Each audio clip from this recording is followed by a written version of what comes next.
South ఇండియాలోనే అతి తక్కువ ధరలకే రత్నాలందించే ఏకైక సంస్థ 6JVR. కీలకంగా వాలంటీర్లకు సంబంధించిన అంశం జగన్మోహన్ రెడ్డి వాలంటీర్ అనే వ్యవస్థను ఇప్పటిదాకా నెత్తిన పెట్టుకుంటూ వచ్చారు, చూసుకుంటూ వచ్చారు. ఎందుకంటే అది వాళ్ళ సైన్యం అనండి, వాళ్ళ సైన్యం కాదనండి, ఎంతమంది ప్రతిపక్షాలు ఎన్ని కామెంట్స్ చేసినా కూడా వాలంటీర్ని ఆయన అస్త్రంగా ప్రజల్లో ఉంచుకుంటూ వచ్చారు, వాళ్ళని నడిపించుకుంటూ వచ్చాడు. ఇప్పుడు ప్రతిపక్షాలు మొత్తం ఇప్పుడు వాళ్ళని టార్గెట్ చేస్తూ వస్తున్నాయి. నిన్న చంద్రబాబు నాయుడు గారు కుప్పంలో కూడా కొన్ని మాట్లాడినారు. మీకు జగన్మోహన్ రెడ్డి మీకు 5,000కి వాడుకుంటూ ఉన్నాడు, నేను అధికారంలోకి వస్తే మీకు 30,000 నుంచి 50,000 వరకు ఎలా జీతాలు ఇవ్వాలో, దాన్ని ఎలా పెంపొందించాలో దానికంటూ నా దగ్గర ఒక పక్కా ప్లాన్ ఉంది, మిమ్మల్ని అందరం నేను చూసుకుంటారు. సో వాలంటీర్లు కూడా మాకు ఓటేయండి, కూటమికి ఓటేయండి అని చెప్తూ వస్తున్నారు. ఇక పవన్ కళ్యాణ్ గారు కూడా ఆయన కూడా వాలంటీర్ల మీద కామెంట్స్ చేస్తున్న అంశాలను మనం చాలా చూసాము. ఇప్పుడు వాళ్ళకి పాజిటివ్గా మాట్లాడుతూ వస్తున్నారు. సో వాలంటీర్లు వాళ్ళ ఇంపాక్ట్ ఉండబోతుంది ఎన్నికల్లో, వాలంటీర్లు డిసైడ్ ఫ్యాక్టర్ అవ్వబోతున్నారని చెప్పేసి ముందే గ్రహించి ఈ వ్యాఖ్యలు చేస్తున్నారా, లేదంటే ఆ ఓట్ బ్యాంక్ని ఏమైనా చేంజ్ చేసుకోవడానికి ఈ కామెంట్స్ యూజ్ అవుతాయా? అంటే వాలంటీర్లు చూస్తే జగన్ కన్నా వాలంటీర్లు చూసి ఎక్కువ భయపడుతున్నారు ఈ ప్రతిపక్షాలు. ఇది స్వయంకృత అపరాధం అంటారు. ఇప్పుడు వాలంటీర్ల వ్యవస్థ ఖచ్చితంగా వైఎస్ఆర్ కాంగ్రెస్ పార్టీ ప్రభుత్వంలో నామినేట్ చేయబడ్డారు కాబట్టి వాళ్ళ ఇన్ఫ్లుయెన్స్ ఉంటుంది. రెండో పాయింట్, వాళ్ళ ప్రభుత్వంలో ఉన్నారు కాబట్టి ఒక రకమైనటువంటి వాలంటీర్ జాబ్ కాబట్టి నేచురల్ గా వాళ్ళ ఇన్ఫ్లుయెన్స్ ఖచ్చితంగా ఉంటుంది, దాన్ని కాదనలేము. కానీ జగన్మోహన్ రెడ్డి వాలంటీర్ సిస్టాన్ని ప్రజల జీవితాలతో మమేకం చేశాడు. దీన్ని ప్రతిపక్షాలు ప్రారంభంలో నిరాకరించి విచ్చలవిడిగా ప్రవర్తించాయి. స్వయంకృతాపరాధం అంటారు. ఇప్పుడు చంద్రబాబు నాయుడు గారు వాలంటీర్లు చూసి భయపడి వాళ్ళకి సానుకూలంగా మాట్లాడాల్సిన పరిస్థితి తెచ్చుకున్నారు. ఎందుకంటున్నానంటే ఈ మాట, వాలంటీర్లు ప్రజా జీవితంలో కలిసిపోయినారు. ఎందుకంటున్నానంటే గతంలో పేద ప్రజలు, ముఖ్యంగా పేదలు, దళితులు, బలహీన వర్గాలు, మైనారిటీలు, చదువు రాని వాళ్ళ పేదలైతే ఎవరు ఉంటారో వాళ్ళకి వాలంటీరే దిక్కు అయిపోయినాడు.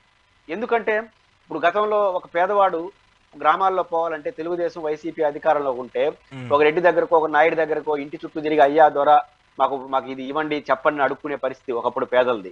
కానీ వాలంటీర్ సిస్టమ్ వచ్చిన తర్వాత అదే ప్రభుత్వం సగటు పేదవాడి ఇంటికి వచ్చి అయ్యా బాబు నీకు ఈ పథకం ఉంది ఇదిగో తీసుకోనని వాళ్ళ ఆత్మగౌరవంగా మారిపోయింది. వాలంటీర్ అనేది వాళ్ళ ఆత్మగౌరవాన్ని కాపాడాడు, వాళ్ళ జీవితాలు, ముఖ్యంగా కరోనా టైంలో ఇట్లాంటి మమేకమైనటువంటి వాలంటీర్ వ్యవస్థ పట్ల పవన్ కళ్యాణ్ గారు విచ్చలవిడిగా మాట్లాడినాడు. Women trapping అనేసాడు.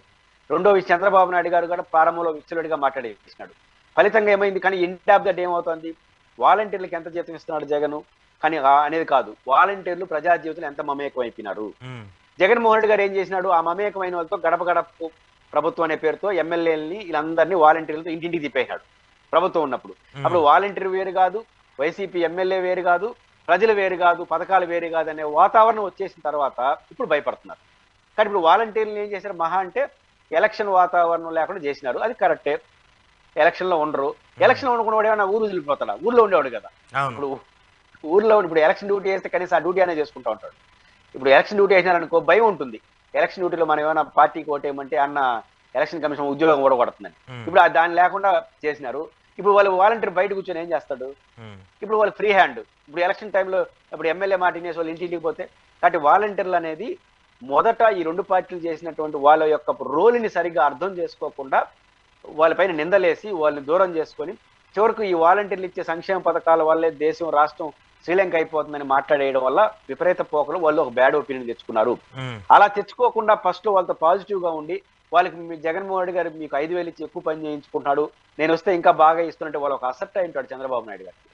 ఇప్పుడు తెలుసుకున్నాడు జరగాల్సిన నష్టం చేసుకొని తెచ్చుకున్నాడు. కాబట్టి చంద్రబాబు గారు విజన్ ఉన్నట్టు పొలిటీషియన్ కదా, పొలిటికల్ గా అది తెలుసుకున్నాడు. కాబట్టి వాలంటీర్ల పట్ల విపరీత పోకల్లో పోకుండా మీకు మంచి స్టెప్ ఇప్పుడు తీసుకున్నాడు. ఇది కానీ స్టార్టింగ్ లో తీసుకుంటే బాగా, ఇప్పుడు లేట్ అయింది కానీ నష్టం నివారణలో భాగంగా ఆయన తీశారు. కానీ మిగతా వాళ్ళకి అర్థం కావట్లేదు, ఇంకా వాళ్ళపైన అవాకులు చవాకులు బేలుతున్నా, అది వాళ్ళకి నష్టం. ఈ న్యూట్రల్ ఓట్ పర్సంటేజ్ ని కూడా ఇంపాక్ట్ చేయడంలో వాలంటీర్లు ఒక పాత్ర పోషించాలనేది కూడా పార్టీ నుంచి కూడా కొంతమంది ఆదేశాలు ఇచ్చినట్టు తెలుస్తుంది. వాళ్ళని కొంచెం ఇంపాక్ట్ చేయండి, మీరు మన పథకాలని జనాల్లోకి తీసుకెళ్ళండి. ఎందుకంటే ఇప్పుడు కూటమి వీళ్ళిద్దరు కలిసిన తర్వాత 47, 48 చెప్తున్న సర్వేస్ వాళ్ళకి, ఈ జగన్మోహన్ రెడ్డి గారికి సేమ్ ఆయనకు ఉన్నటువంటి 50%, 59%, 49% అది కంటిన్యూ అవుతూ వస్తుంది.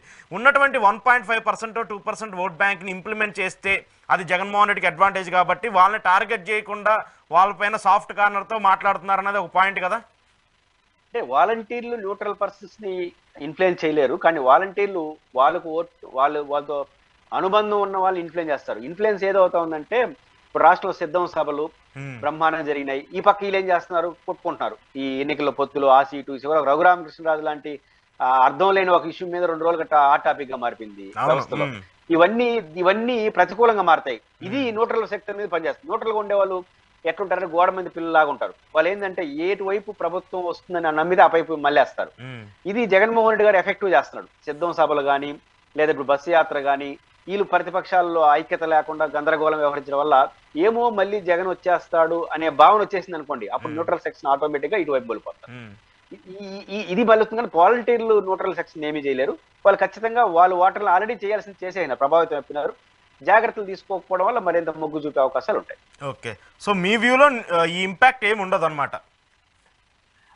ఏ ఇంపాక్ట్? ఈ వాలంటీర్స్ సంబంధించి వాళ్ళు ఎన్ని అప్రిషియేషన్స్ ఇచ్చినా, ఎన్ని బెనిఫిట్స్ ఇచ్చినా కూడా వాళ్ళు వాళ్ళ వైపు వెళ్ళే అవకాశం ఉండదంటారు. వాలంటీర్లు ఖచ్చితంగా మానసికంగా వైసీపీ పట్ల సానుకూలంగా ఉంటారు. ఎందుకంటే ఈ వ్యవస్థను సృష్టించింది జగన్మోహన్ రెడ్డి గారు, మొదటి అంశం. రెండో అంశం, ఈ వ్యవస్థను చులకన చేసిన ప్రతిపక్షాలు వాళ్ళు తెలియకుండా చేసినారు. మూడో అంశం, ఇప్పుడు అనుమానం ఉంది కదా, ఏమో అధికారంలోకి వస్తే వీళ్ళు తీసేస్తారేమో ఈ వాలంటీర్ని, లేదా ఈ వాలంటీర్లు తీయకపోయినా ఈ సచివాలయ వ్యవస్థ ఉంటుందా ఒక అనుమానం ఉంది కదా. అన్ని జగన్మోహన్ రెడ్డి పంచే తప్ప ఏం లేదు. ఈ అనుమానం ఉన్నప్పుడు వాళ్ళు ఏమవుతారు, మళ్ళీ జగన్ వస్తే తప్ప మనకు సేఫ్ ఉండదేమో అనే అభిప్రాయానికి వచ్చే అవకాశాలు ఉన్నప్పుడు వాళ్ళు ఖచ్చితంగా అధికారంలో ఉన్న వైసీపీకే ఇన్ఫ్లుయెన్స్ గురే అవకాశాలు ఉంటాయి. రైట్.